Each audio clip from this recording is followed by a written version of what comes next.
Hello Kathden fans! Magbunyi ang mga Kathdennatics, mga kasombreros, dahil ito na, meron ng resibo. Kung napanood nyo yung vlog natin about spotted sina Alden at Catherine na nanood ng sine sa BGC, mga sombreros, ito po may resibo na at saka may kwento, no, merong details, mga sombreros, as also confirmed by Nanay Christopher Min sa kanyang vlog din po, mga sombreros. Ito, no, sasabihin natin ang kwento, hindi na tayo magpapaligoy-ligoy pa. So medyo natagalan to, mga sombreros, kasi inuna natin yung FAMAS. So ang picture na ito, mga sombreros, kung nakita nyo po, ay sina Alden, sina Catherine at saka si Alora Sasam. Naka-jacket si Catherine, mga sombreros, at saka naglagay talaga sila ng mask. So ito na, sabi dito, kaya pala oversized jacket mo, kuting. Kuting kasi si Catherine yun, mga sombreros. That's a sort of compliment. Sabi dito sa comment section, so we have 543 comments, pero syempre top 3 lang, ito naka-flash lang ang ating babasahin, mga sombreros. Sabi ng isa nag-comment, sabi niya, marami silang kasama or marami sila kasamang kumain last night as in long table. I'm not sure if friends nila or producers or something or someone. Bumaba pa yan si Alden sa parking para lang kuhanan ng jacket si Kath. So yun pala yung kwento, mga sombreros, kung bakit merong loose jacket si Ma'am Kath. Okay? Ito si Alora Sasam, parang gusto natin maging best friend. Tapos sabi ng reply, so thank you girl, pwede ako mag-message sa'yo, may tatanong lang ako. Ayun, so then sabi pa dito sa kwento, then dumaan si Alden sa likod namin, then I said, hi Alden. Sabi niya, hello. Habang kumakain kami, nakatingin lang ako sa kanila kasi kaharap ko sila mismo. Tapos tumatawa na emoji, mga sombreros. Then pag sila na nag-uusap dalawa, ayun. So yun mga sombreros ang yung kwento dito sa umiikot. Actually hindi lang isa, hindi lang dalawa, hindi lang tatlo. Napakaraming mga content creators na Kathden fan page at saka Kathden fans, mga sombreros, ang nag-post na nitong picture na ito, mga sombreros. Kung kaya siguro napanood nyo na to or nakita nyo na tong picture na to, kasi kung Kathdennatics kayo ay talagang malalaman nyo talaga ang kwento ng picture na ito, na kahit na sina Ma'am Christopher Min ay na-feature na rin po ito, mga sombreros. Tapos may isa pang kwento dito. Sabi ng ilan, May 25 pinost ito, May 25 silang kumaga pa kumain sa labas. Pero sa BGC talaga ito, mga sombreros, yung lugar, tama po yun. Pero yung nanood sila ng movie, yun ang hindi tama. So kumain sila, according po dito sa nag-comment na isa, ay kumain po sila sa labas, no, na as in long table. Tapos May 25 daw ito pinost. Tapos sabi nung ilan ay nakita ko May 18. So kasi sabi ng ilan, pag May 25, yun daw yung anniversary nila ni DJ. Ito hindi ko po kaya sinasabi sa inyo na maniwala kayo sa akin. Pero sa isip ko lang, hindi naman siguro gagawa ng kwento ang mga tao kung hindi naman totoo.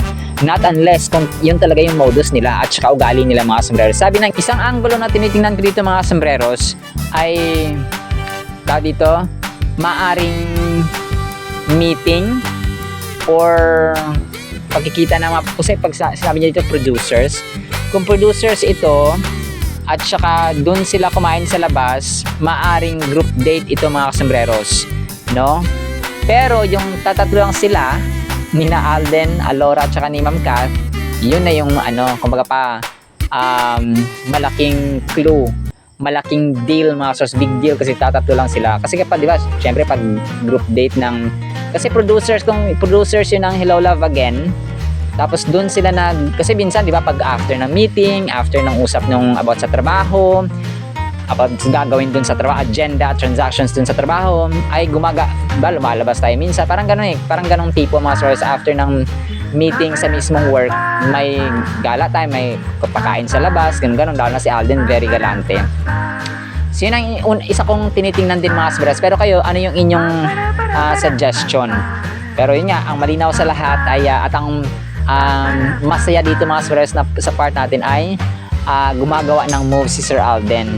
And hindi nila maitatago ang lahat-lahat na kanilang ginagawa. Kasi nga, syempre, alam mo naman ang sobrang sikat nila. Syempre, magkita at malalaman talaga ng mga marites at mga marisol. At saka hindi naman, minsan, may katotohanan din naman yung mga source mga sombreros kahit na mga marites or mga nagpo-post sa social media.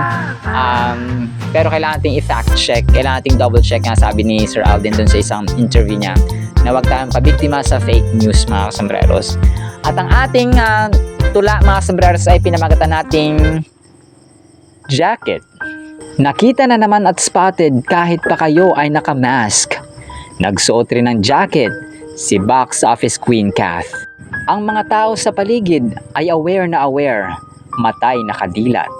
Lalo pa, kayo'y sobrang sikat. Lumulutang tuloy ang mga litrato, kahit pa pinag-jacket ang napakagandang si Catherine Bernardo. Sorry na Kath, kahit na ikay famous best actress, mga pictures at kwento hindi pinapalagpas na mga Marisol at Marites. Bansang Afghanistan ang most dangerous country sa buong mundo. Minsan, naiisip nating ang sarap i-close friend ni Alora sa Samno. Yemen ang pangalawang most dangerous. May mga witnesses sa eksena at ganap kung kaya hindi ito may tuturing na rumors. Syria naman ang pangatlong delikadong tirhan.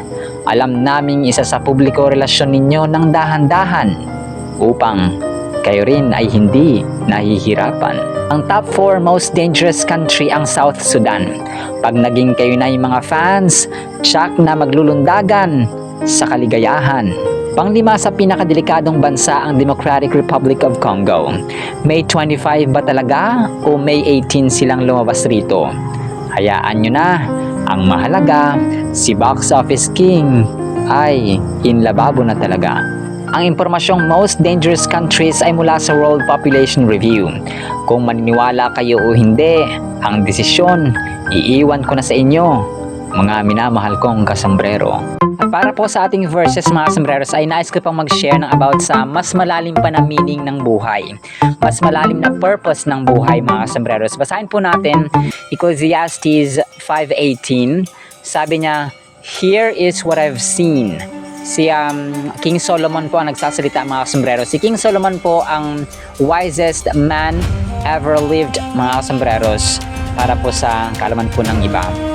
Sabi niya, since napakatalino ni King Solomon mga sombreros ay nais niya o binahagi niya yung kanyang observation, yung kanyang mga wise thinking mga sombreros, wise thoughts about life, about being a king, about an ordinary person. So lahat mga sombreros na anything under the sun ay binahagi niya, kung kaya nasulat niya rin yung Proverbs, no? Na masabi natin na book of wisdom sa Biblia mga sombreros. Sa mga hindi po nakakaalam, a little background, si King Solomon po ay tinalagang hari after ng kanyang tatay na si David. At bago siya nagsimula ay nagpakita sa kanyang Diyos sa panaginip, and then he asked Solomon kung ano yung kanyang gustong makamtan para maalagaan niya at saka ma-lead niya, mapangunahan niya ang bansang Israel na kanyang pinili mga kasombrero. So yun nga, yung request or yung prayer ni Solomon ay wisdom, katalinuhan. Hindi siya humingi ng wealth, hindi siya humingi ng power, hindi siya humingi ng influence, hindi niya hiningi ang buhay ng kanyang mga kalaban, pero he asked and he prayed for wisdom. And God gave it to Solomon. Not only wisdom, he also gave Solomon power and kumbaga pa proper judgment mga sombreros. He also gave him kumbaga pa lahat ng kailangan ng isang leader, okay, ng isang presidente, kumbaga pa sa ating time mga sombreros ay binigay ni Lord kay Solomon. So basahin po natin dito, Ecclesiastes was also written by King Solomon mga sombreros na full of wisdom. Ecclesiastes 5:18, "Here is what I have seen. It is good and fitting for one to eat and drink." Ginagawa natin yon. "And to enjoy the good of all his labor." Okay, yung pinaghihirapan natin, kailangang malasap din natin, no? Matikman natin, ma-enjoy natin mga sombreros. "In which he toils under the sun all the days of his life, which God gives him. for it is his heritage. So sabi dito mga sombreros, no, all the days of his life. Okay? Medyo mag-focus tayo dito mga sombreros. So tama na pag nagtrabaho tayo, for example, pag sumahod tayo, kailangan may gala time, may enjoy natin ang buhay, merong time na, kumbaga pa, me time na ginagastusan mo rin ang sarili mo. So tama yan mga sombreros, kasi sinabi dito, no, eat and drink. Gusto mong kumain sa labas, na kumain ng masarap, bumili ka ng gusto mo kasi meron kang sahod. Kasi, sabi dito, it is good and fitting for one to eat and drink and to enjoy the good of all his labor. Okay? In labor, mga sombreros, labor yung pinagtrabahuan mo. Okay? Yung pinaghirapan mo, mga sombreros, ng 15 days, for example, no? After ng sahod. Kasi every 15 days, mga sombreros, ay sumasahod ang mga empleyado. So, ganon. Tama yun, no? Sabi niya, all the days of his life which God gives him. Binigay pala ng Diyos, mga sombreros, ang mga bagay nito sa atin para i-enjoy natin.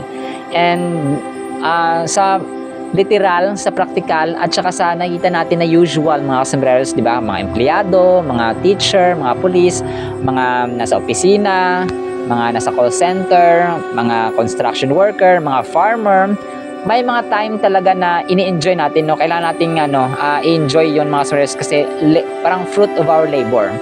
And God gives it. Binigay ng Diyos pala yun, mga sombreros, no? For it is his heritage. Pero yung tumatang sa akin dito, mga sombreros, yung days of his life. All the days of his life. Alam niyo po, yung maikli ang buhay, totoo po yun. Napakaikli lang ang buhay. Meron akong post sa Facebook na nakita na bata siya, tapos nanalamin siya. Yung nakita niya sa salamin, matanda, parang 90 plus na lola, mga sombreros. So that's, kumaga pa, after how many years, yun, tatanda rin yung batang yun. Tapos sabi nung nasa salamin na matandang babae, sabi niya, enjoy the trip because it's just short. So tama, mga sombreros, no?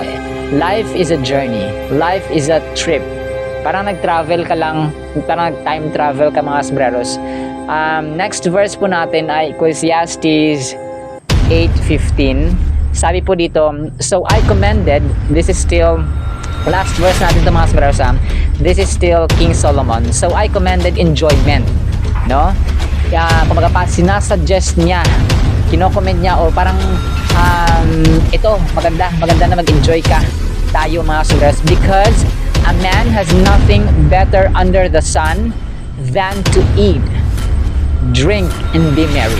Ganun naman talaga, mga sombreros, kapag susamahin natin ang ginagawa natin araw-araw, kahit nagtatrabaho tayo ng routine natin araw-araw, pumapasok tayo sa eskwela, pumapasok sa trabaho, namimili ng gagamitin sa panluto, gagamitin sa negosyo, kahit mga artista, kahit mga ultimo na mga farmers, ganon siya. Sabi niya, wala nang iba pang ginagawa actually ang tao, wala nang mas hihigit pa, wala nang mas gaganda pa. Sabi niya, because man has nothing better under the sun. Kung kaya niya sinabi na, I commended enjoyment. Kasi at the end of the day, pag hindi mo in-enjoy ang buhay, wala rin. Kumbaga pa, kung hindi mo in-enjoy ngayon, bukas sa makalawa, baka hindi mo na ma-enjoy. That is why King Solomon commended that we enjoy our life. Yan, sa mga bashers dyan, minsan naano ko sa mga comment sa mga YouTube vlogs natin, mga sombreros, may mga nega talaga. Hindi natin maiwasan yung mga sombreros, understand that. Kung ako sa kanila, enjoy na lang natin, no? Kaya enjoy natin ang buhay kasi napakaikli. Kumbaga pa, napakarami ng haters, napakarami ng mga nega sa mundong ito. And all we need is, enjoyment, no? Kumbaga pa, let's make this world a better place. O, di ba, parang kanta. Pero yung mga sombreros, no, napakahalaga na we make effort and we find time to be happy and enjoy this life. Kasi kung manonood ka sa vlog natin tapos mayayamot ka lang din naman, maiinis ka lang din naman, skip mo yung vlog kasi ang daming vloggers, madaming content creators, mga sombrero sa mundong ito sa YouTube. Kung itutuon mo yung sarili mo or attention mo sa content natin tapos maiinis ka, choice mo yan eh. Diba? Sinasabi natin, happiness is a choice. That is why if you choose to be happy at ayaw mo sa content, naiinis ka sa content natin, you have to choose, no? Choose another vlog na kung saan magiging masaya ka. Kasi optional ang pagiging happy mga sombreros. Pero kaya nating gawin kasi nasa sa atin ang desisyon, no? Hindi po ako galit mga sombreros. Siyempre, we are just a humble, ordinary person, content creator mga sombreros, at ultimo at hamak na lingkod dito. But I'm just trying to explain sombreros, parang pros and cons. Ganon siya mga sombreros. Sabi niya, next dito, and be merry, maging masaya. For this will remain with him in his labor all the days of his life, no? Inulit-ulit ni King Solomon, which God gives him under the sun. Alam niyo mga sombreros, napanood ko yung isang video na kinikremate ang katawan ng tao. Manlulumo ka na makaka-realize ka na lahat, yung katawan natin na to, yung physical body natin, it's just a piece of clay breathed by God. That is why wala tayong, kumbaga pa, walang katiting na kailangang ipagyabang tayo, although we will have knowledge, skill, wisdom, creativity sa pag-create ng content, yung pagiging intelligent natin, pagiging excellent natin sa ating trabaho, sa ating school, sa kung anumang field or kung anumang ginagawa mo mga kasombreros. Wala po tayong isang katiting na rason para magmayabang. That is why, kumbaga pa, gawin natin yung lugar natin, yung pamilya natin, yung bahay natin, yung community natin as a whole, at ang mundo ng social media sana na kung po pwede na, alam yun, place ng kasiyahan, place ng enjoyment, place ng merriment, place ng leisure, place ng, alam mo yung masaya ka na natututo, na kinikilig syempre sa CAF din mga sombreros. Pero you yourself, no, kailangan mabago yung ating sarili. Hindi na ito nagmumula sa mga politicians na tumatakbo, na ang pagbabago dapat nagsisimula sa sarili. Dapat sa atin bilang tao mismo mga sombreros, bilang individual, bilang mortal being na humihinga sa mundong ito. We're not just here to consume space. We're not just here to breathe air. We're not just here to eat, drink, no mga sombreros. May mas malalim na meaning ang buhay. Tama yun na kailangan natin kumain, kailangan natin maging masaya, kailangan natin gawin ang gusto natin at saka i-enjoy yung fruit of labor. Pero kung ini-enjoy mo nga tapos bitter ka naman sa ibang tao, bitter ka naman sa ganito, sa ganyan. So wala rin mga sombreros. Kung kaya it's really commendable na as we enjoy this life, as we enjoy our labor, yung sahod natin, alam yung nabubuhay tayo ng masaya na kahit na pag-open mo ng Facebook mo, ay pag nakita ka ng mga katatawanan o ng kasiyahan o ng mga positive thoughts, positive posts, ay nakikigo rin tayo mga sombreros. Pero yun nga, no, we cannot please everyone. So I leave the decision sa inyo mga sombreros. Pero we are just here to spread good vibes at saka maging masaya mga sombreros kasi maikli lang talaga ang buhay. That is the reality that even though you will not accept, it will still happen. Again, kumbaga pa, it's not an axiom, universal idiom or adage, kumbaga pa sa ating English vocabularies, ay yun siya mga sombreros, no? Maikli lang ang buhay. Sabi natin 20 years, parang 2 taon lang, di ba? Yung 10 years, parang 6 na buwan lang, ganun mga sombreros. And we are here not to promote any kumbaga pa, any belief rather than Jesus Christ, rather than God. I'm still presenting the same God as you have mga sombreros. Kaya wag po kayo matakot. This is not a religion. Natatawa na ako sa mga pero so far positive yung feedback ng mga tao with regard to the gospel of God. So thank you so much mga sombreros. Dito po tayo magtatapos. Maraming salamat po sa inyo, sa sumusubaybay, sa mga nagko-comment, sa mga nagsusubscribe. Thank you so much. I'm really overwhelmed. I really appreciate all your comments, all your views mga sombreros, most especially sa mga nagsusubscribe pa. We're down to 19,500 subscribers. Sobrang blessing ng CAF din mga sombreros. That is why we pray for blessing upon their lives and to your life as well sa mga nanonood at saka nakakarinig po ng ating channel, ng ating boses mga sombreros, na ako po lamang isang instrumento ng Panginoon. So thank you so much. I love you all mga sombreros. Thank you so much, and may our God the Father, God the Holy Spirit, God the Son bless you and your entire family from here and forever. Thank you so much, Kasombreros, and see you sa next segment. Paalam, bye-bye. Bye-bye. Bye-bye po, bye-bye.